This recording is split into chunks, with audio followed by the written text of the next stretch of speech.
Hello mga kalaga, magandang araw po sa inyo. Pakita ko lang po yung aking bagong pisa ng mga sisiw. Yan po ay 18 pieces. Yan. At ito pa po yung iba. Yan. Mailap sila guys, mailap. Yan ay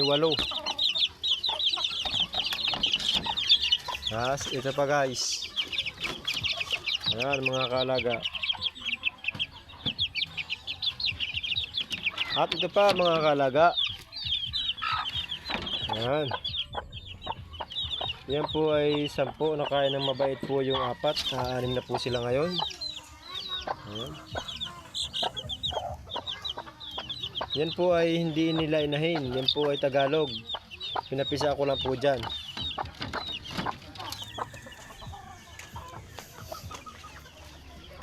At ito pa guys, mga kalaga.